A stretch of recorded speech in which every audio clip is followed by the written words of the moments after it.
Akkam jirtu barattoota. Kun biiroo barnoota bulchiinsa magaalaa Finfinneetiin qophaa'ee Addis Miidiyaa Neetwoorkii waliin ta'uun kan isiniif dhiyaatu barnoota herreegaa kutaa 6ffaati. Anis qopheessee kan isiniif dhiyeessu barsiiftuu Kabbabush Fiqaaduun jedhama. Barattoota, barnoota keenya yeroo darbee keessatti waa'ee himoota walqixaa sararaa furuu kan jedhu barachuu keenya ni yaadattu miti? Baay'ee gaariidha. Himoota walqixaa sararaa furuu kan jedhu keessatti maalummaa himoota walqixaa sararaa akkasumas maalummaa himoota walqixaa sararaa fi akkaataa ittiin hima walqixaa sararaa furuu dandeenyu gadi fageenyaan barachuu keenya ni yaadattu. Barnoonni keenya guyyaa har'aa immoo himoota wal caalmaa sararaa mala bakka buusuun furuu kan jedhu ta'a.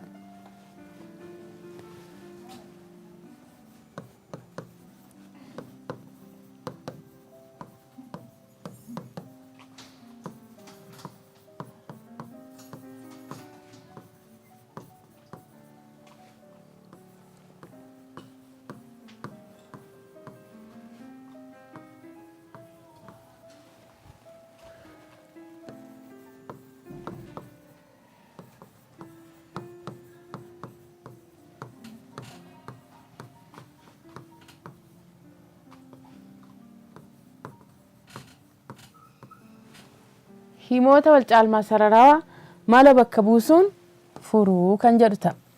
Egaan barattoota, mata duree kana jalatti bu'aan eegamu maali isa jedhuuf xumura barnoota kana booda barattoonni hima wal caalmaa sararaa kenname tokko mala bakka buusuun ni furuu jechuudha.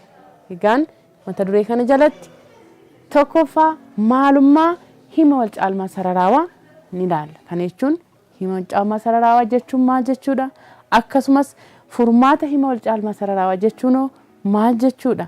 Kana malees akkaataa kamiin yookaan immoo tooftaa kam gargaaramne furuu dandeenya isa jedhu gadi fageenyaan kan ilaallu ta'a jechuudha. Mee jalqaba irratti hiikoo hima wal caalmaa sararaa haa ilaallu.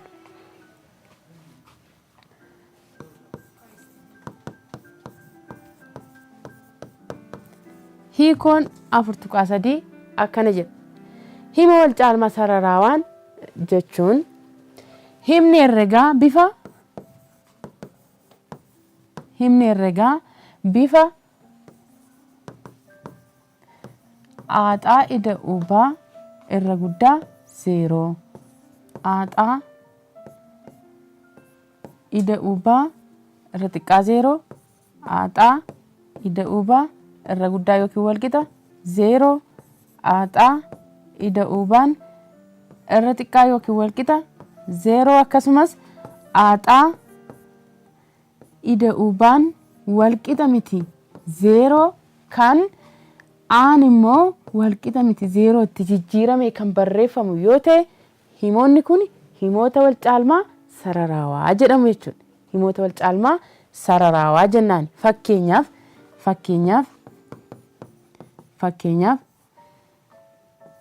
xaa irra guddaa 0 xaa ida'u 2 irra xiqqaa 4 0 tuqaa 1 xaa ida'u 0 tuqaa 2 irra guddaa yookiin walqixa 0 tuqaa 4 jechuu ni dandeenya. 0 tuqaa 2 irra 5 xaa irra guddaa yookiin walqixa 4 irra 5 2 xaa ida'u 3 walqixa miti 4 kan jedhan kun hundi fakkeenya himoota wal caalmaa sararawaati jechuudha. Egaa barattoota, hima wal caalmaa bifa kanaan himni herregaa bifa kanaan barreeffamu kamiyyuu hima wal caalmaa sararaa kan jedhamu ta'uu isaati. Fakkeenyi isaas kanaa fi kan kana fakkaatan fa'aadha jechuudha. Kanaa fi kan kana fakkaatan hedduu tarreessuu ni dandeenya. Inni biraan furmaata hima wal caalmaa sararaa jechuun lakkoofsa yookaan gatiiwwan bakka jijjiiramaa bu'uun hima wal caalmaa sararaa sana dhugoomsan jechuudha. Kana jechuun bakka jijjiiramaa bu'uun hima wal caalmaa kenname sana kan dhugoomsu kamiyyuu furmaata hima wal caalmaa sararaa kennameeti jenna jechuudha. Fakkeenyaaf furmaanni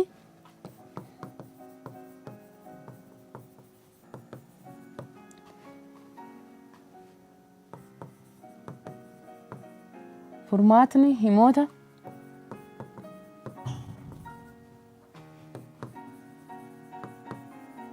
himoota wal caalmaa armaan gadii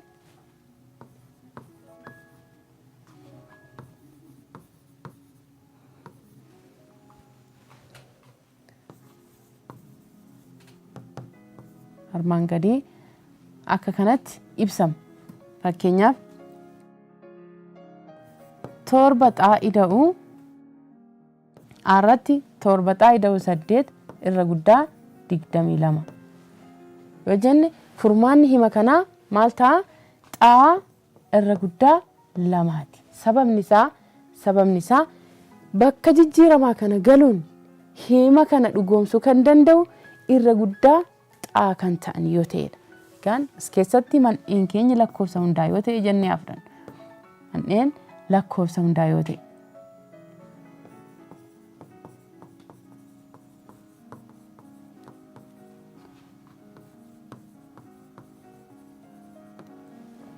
Fakkeenyaaf yoo lama kana bakka jijjiiramaa kana galchine hima sana dhugoomsuu hin danda'u. Kan jenne furmaanni keenya maalidha? Irra guddaa 2 ta'uu qabaa jenne. Fakkeenyaaf torba baay'isuu 2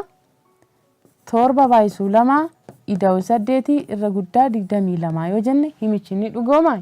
Isa jedhu hin laalle. Yeroo walitti daanu kun meeqa ta'a? 14 ida'uu 8 immoo 22.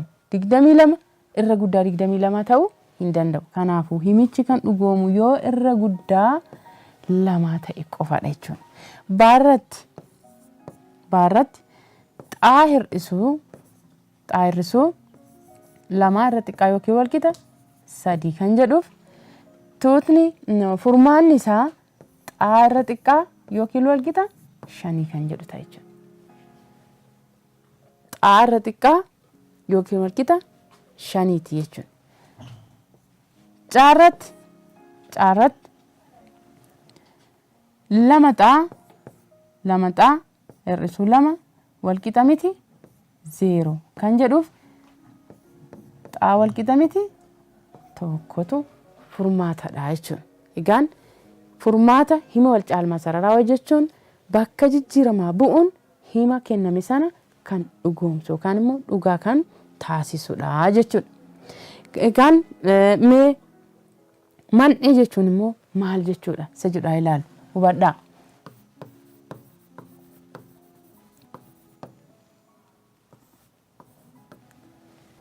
Gatiiwwan bakka jijjiiramaa bu'anii hima wal caalmaa sararaa kenname kana dhugoomsan mandhee jedhamu. Gatiiwwan bakka jijjiiramaa bu'uun kennaman yookiin immoo tuutni furmaanni keessaatii barbaadamu maal jedhama? Mandhee jedhama.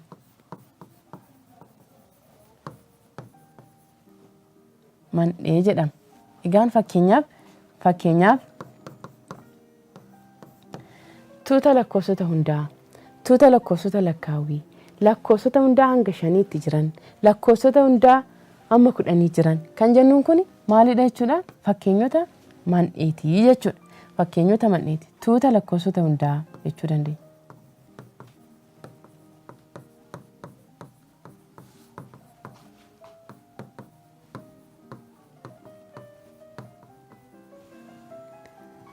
Lakkoofsota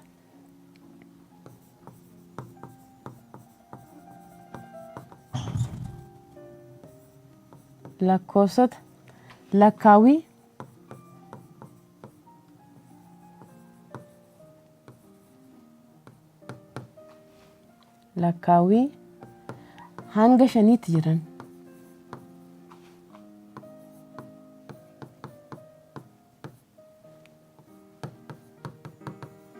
lakkoofsota lakkaawwii hanga 5tti jiran fi kanaaf kan kana fakkaatan baay'ee tarreessuu ni dandeenya jechuudha. Isaan kun egaan mandhee jechuun maal jechuu akka ta'e kan ittiin hubannudha jechuudha.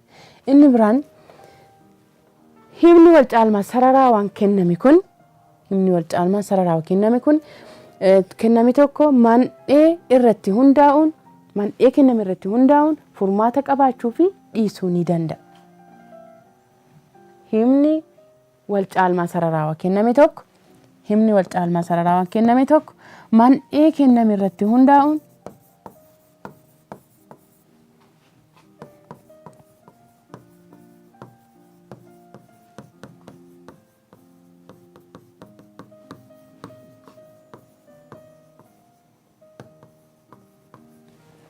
furmaata qabaachuus dhiisuus ni danda'a jechuudha. Furmaata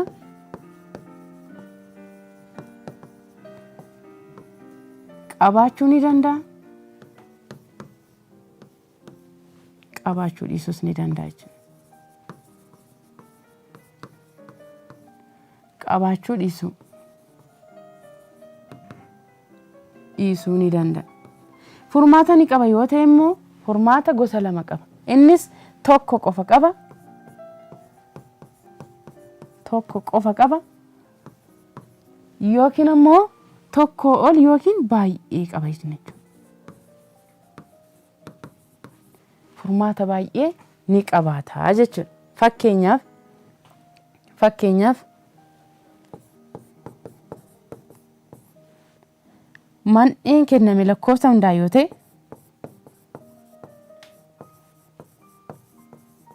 mandheen keenya tuuta lakkoofsa hundaa yoo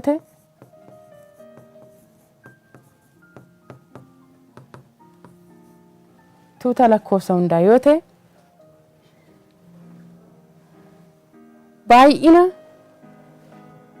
baay'ina furmaataa hima wal caalmaa sararaa armaan gadii barbaada. Baay'ina furmaataa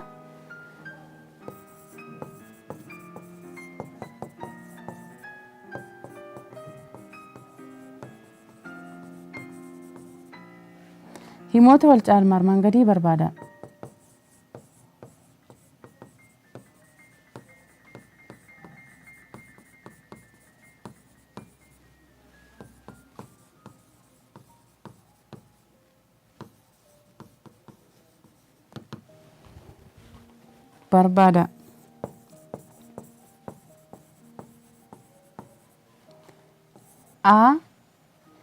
Xaayida'u tokko irra xiqqaa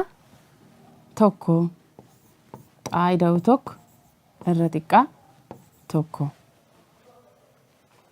Himni kun mandhee kenname kana keessatti furmaata ni qabamoo hin qabumoo meeqa qabasa jedhu adda baasuu ni dandeenya jechuudha. Hima kana jechuun xaa irra xiqqaa 0 jechuudha. Mandhee kenname keessatti yookaan immoo lakkoofsa hundaa keessatti lakkoofsi irra xiqqaa 0 ta'e ni jira? Hin jiru. Kanaafuu maal jennaa? Mandhee kenname keessatti himni wal caalmaa kun furmaata hin qabu jenna jechuudha. Furmaata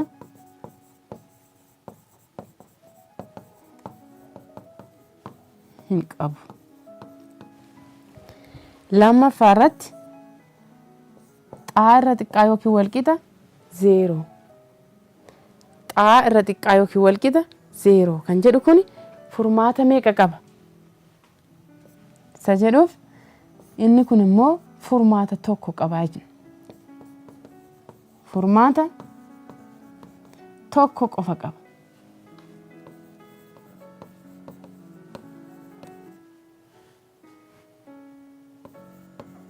Inni eenyudha? 0dha jechuudha. Sababni isaa kan irra xiqqaa yookiin walqixa 0 ta'e. Irra xiqqaa 0 kan ta'e already hin jiru. Walqixa 0 kan ta'e immoo tokko 0 qofaadha. Kanaafuu furmaata tokko qabaa innis 0 qofaa jenna jechuudha. Dhumarratti xaa irra guddaa 0. Xaa irra guddaa 0 kan jedhu kun immoo furmaata baay'ee qaba. Innis 0 irraa kan hafe hundi isaatu lakkoofsa hundaa ta'e hundi isaatu hima sana maal gochuu danda'a jechuudha? Dhugoomsuu ni danda'a jechuudha. Kanaafuu inni kun immoo furmaata baay'ee qaba.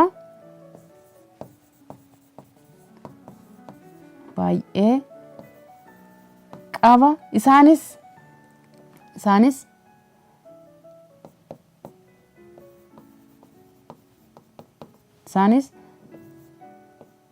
tokko, 2, 3 jecha kan itti fufu hundi isaatu furmaata ni ta'a jechuudha. Kana jechuun hima kenname kana dhugoomsuu ni danda'a jechuudha.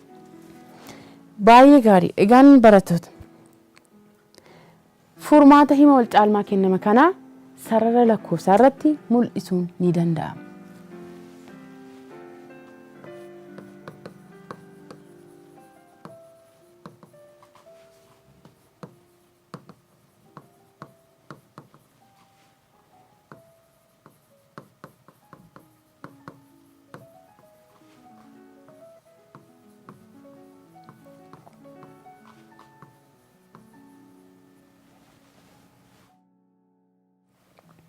furmaata hima wal caalmaa sararaawaa kenname tokko sarara lakkoofsaa irratti mul'isuun ni danda'ama.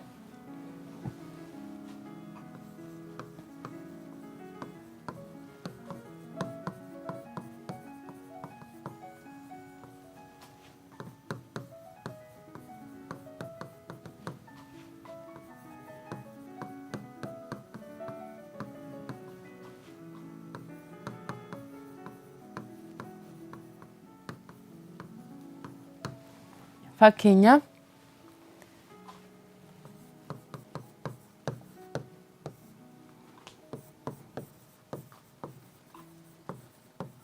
manneen keenya lakkoofsa hundaa yoo ta'e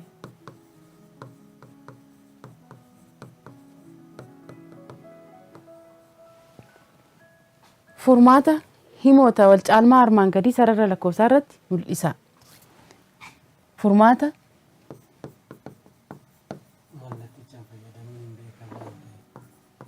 himoota wal caalmaa armaan gadii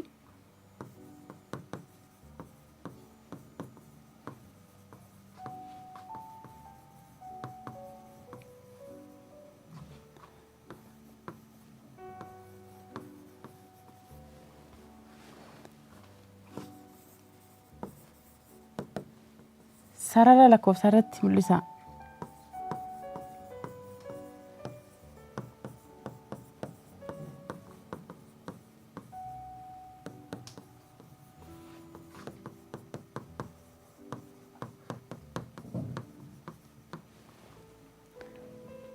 Fakkeenyuma duraanii sana yoo fudhanne fakkeenyaaf aan torba xaa ida'uu 8 irra guddaa 22 isa jedhuuf furmaanni isaa maali jennee furmaanni isaa xaa irra guddaa 2 jenna. Isa kana egaa sarara lakkoofsaa irratti yeroo mul'isu sarara lakkoofsaa irratti yeroo mul'isnu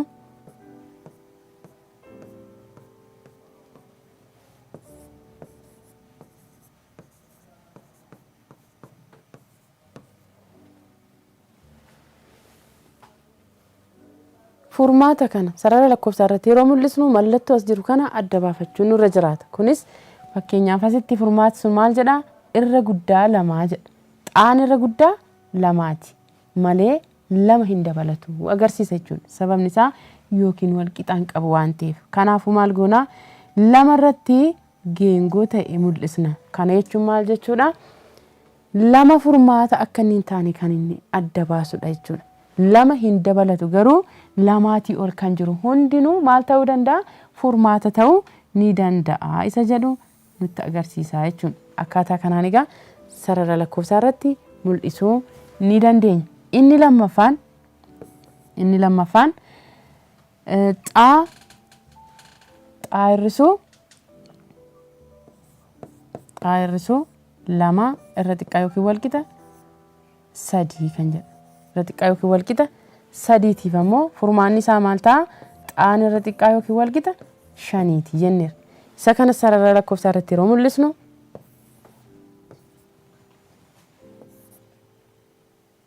sarara lakkoofsaa irratti yeroo mul'isnu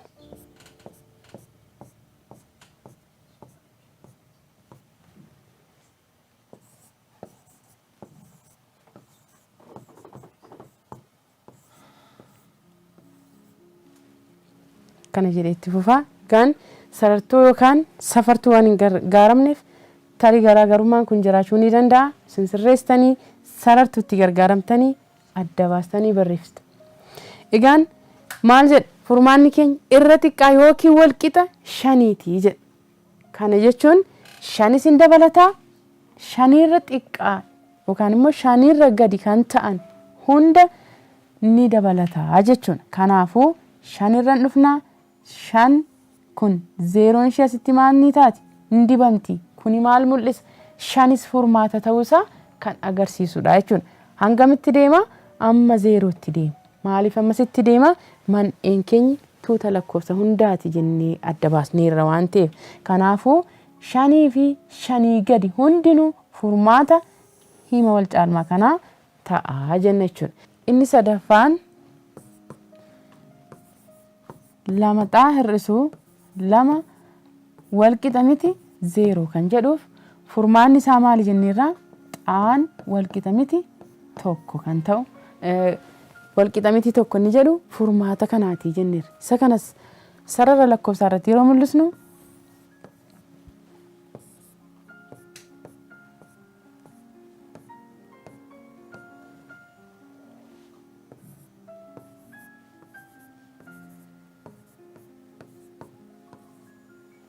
kana jechuun kan itti fufu ta'a kuni qastiin kun kan agarsiisu kan itti fufu ta'uu isaati. Egaan inni kun immoo furmaanni hima kana tokkorraan kan hafe hundinuu maal ta'uu danda'a jechuudha himicha dhugoomsuu danda'a jechuun. Kanaafuu sarara lakkoofsaa irratti yeroo mul'isnu tokko ala man irratti kan kenname hundinuu maal gochuu danda'a jechuudha hima wal caalmaa kana dhugoomsuu ni danda'a jechuudha. Kanaafuu isa kana akkaataa kanaan mul'isna jechuudha. Asirratti mallattoo kana kaawwanne jechuun tokko furmaata ta'uu hin danda'u. Kana ala garuu kan jiru hundi isaa maalidha jechuudha furmaata ta'uu kan danda'u ta'uu isaa nu agarsiisa jechuudha.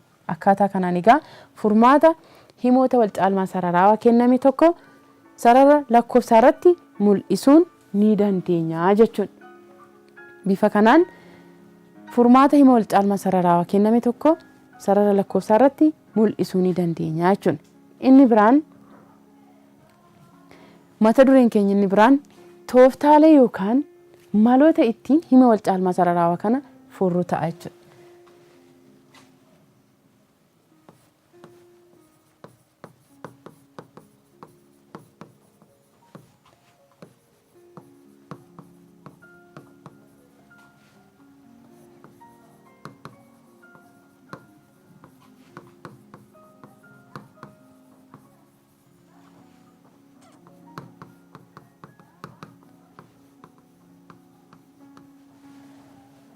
Hima wal caalmaa sararaa kana furuuf tooftaa yookaan maloota lamatu jira. Maloota meeqatu jira? Mala lamatu jira. Inni jalqabaa mala bakka buusuun furuu. Mala bakka buusuun furuu.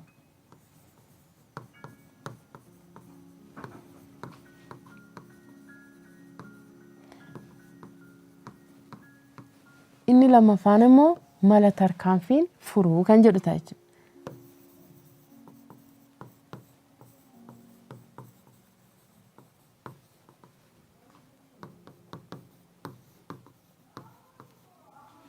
Furuu. Mee har'a kan ilaallu mala tarkaanfiin hima wal caalmaa sararaa furuu kan jedhu haa ilaallu. Tole gaan barattoota. Hima wal caalmaa sararaa kenname kan mala bakka buusuun furuu jechuun lakkoofsa bakka jijjiiramaa bu'uuf kenname kana tokko tokkoon bakka jijjiiramaa buusuun hima wal caalmaa sararaa sana lakkoofsa dhugoomsu barbaadu jechuudha. Fakkeenyaaf hima wal qixaa sararaa kenname tokko tooftaa yookaan mala bakka buusuutiin furuu jechuun lakkoofsa bakka jijjiiramaa bu'uuf kenname sana tokko tokkoon bakka jijjiiramaa buusuun furmaata yookaan himicha kan dhugoomsu barbaadu jechuudha. Fakkeenyaaf xaa'ida'u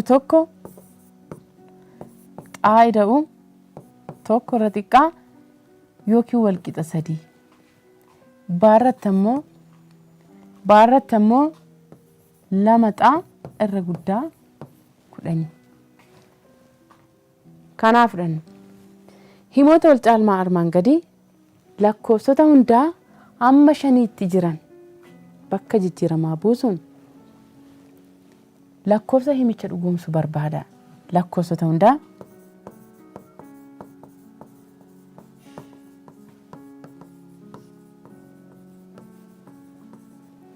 hamma 5tti jiran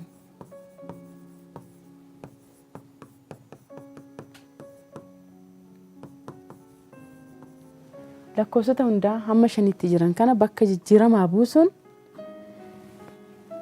lakkoofsa himicha dhugoomsu barbaada. Fakkeenyaaf mee xaan wal qixata lakkoofsa hundaa amma 5tti jiran jechuun 0 irraa jammaree hamma 5tti warra jiran jechuudha. Mee xaan wal qixa 0 haa ta'u. Xaan wal qixa 0 yeroo ta'utti xaa 0 dha. 0 ida'u tokko irra xiqqaa yookiin wal qixa 3. Kun immoo maal ta'a? Tokko irra xiqqaa yookiin wal qixa 3ti. Kun maal ta'a jechuudha? Dhugaadha jechuudha himni kun. Dhugaadha. Mee xaa wal qixa tokko yoo jennee tokko ida'u tokko irra xiqqaa yookiin wal qixa 3 ta'a. Kun immoo maal jechuudha? 2 irra xiqqaa yookiin wal qixa 3ti. Himni kunis maa inni? Dhugaadha. Inni taan yoo xaan wal qixa 2 ta'e 2 ida'u tokko irra xiqqaa yookiin wal qixa 3ti. Kunis maal agarsiisa? 3 irra xiqqaa yookiin wal qixa 3ti. Kunis maalidha jechuudha? Dhugaa ta'a. Isa taan xaan wal qixa 3 yoo ta'e 3 ida'u tokko irra xiqqaa yookiin wal qixa 3ti. Kun immoo 4 irra xiqqaa yookiin wal qixa 3 ta'a. Himni kun maali jechuudha? Amma sobadha jechuudha. Sababni isaa 4 irra xiqqaa 3 ta'uu hin danda'u waan ta'eef. Kanaafuu lakkoofsota amma 5tti jiran hunda isaanii akkaataa kanaan eega bakka buusnee booda himicha kan dhugoomsu isaan kamii isa jedhuuf kanaafuu furmaanni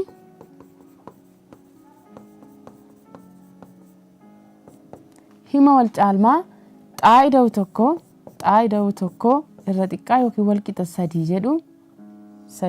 jedhu 0 tokkoo fi 2 ta'a jechuudha. 0 tokkoo fi 2 ta'a jechuudha. Haaluma kanaan isa baarra jiru kanaaf yoo ilaal furmaata sabbaa kanaaf yoo ilaal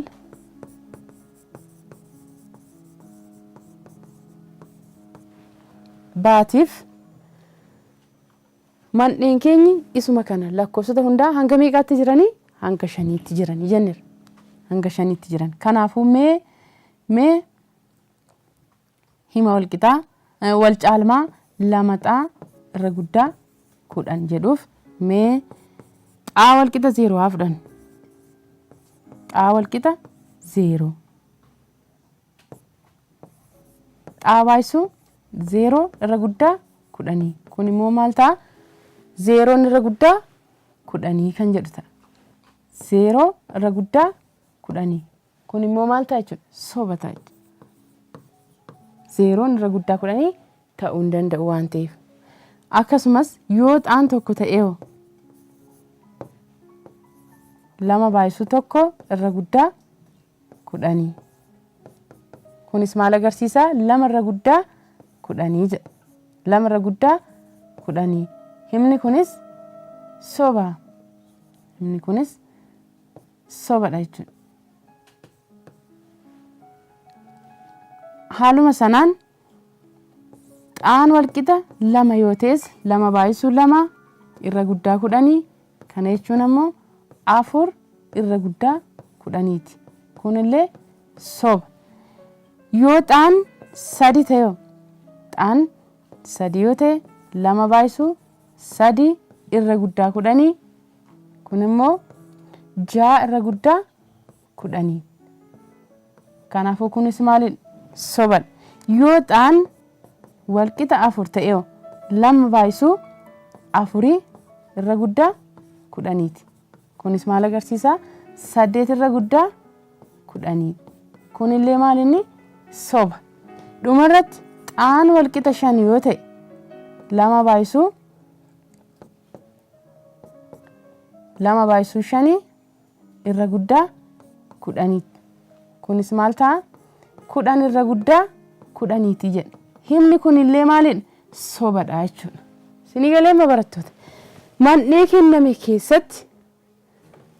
kenname keessatti himni wal caalmaa sararaa tokko furmaata qabaachuus dhiisuus danda'a inni jenne suni kana jechuudha. Kanaaf maal jennaa himni wal caalmaa kun mandhee kenname kana keessatti furmaata hin qabu jenna jechuudha. Kanaafuu himni wal caalmaa lamaxaa irra guddaa 10 jedhu kun mandhee kenname keessatti furmaata hin qabu.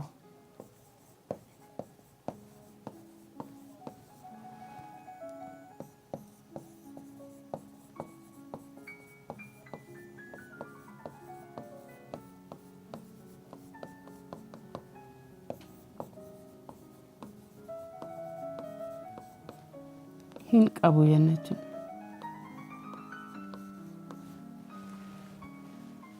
Baay'ee gaarii. Egaan barattoota barnoota keenya guyyaa har'aa osoo hin xumuriin dura mee gaaffilee mana keessan teessanii shaakaltan isiniifan kennaa sana booda ni goolamna jechuudha. Hojii manaa.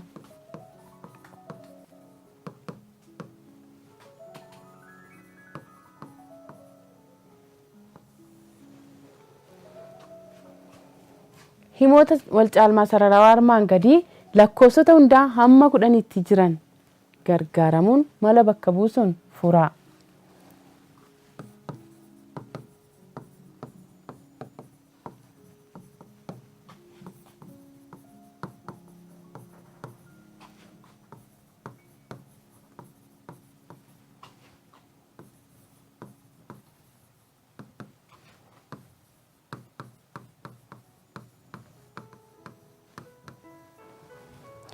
lakkoofsota hundaa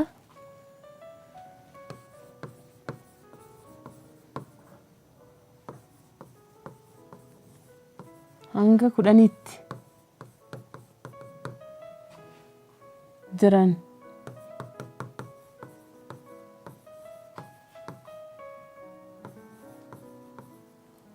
gargaaramuun mala bakka buusuun furaa.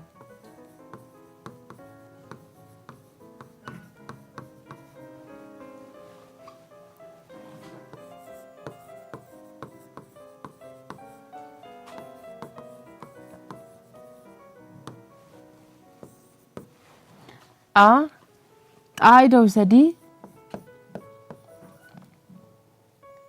irra guddaa 4 baan 4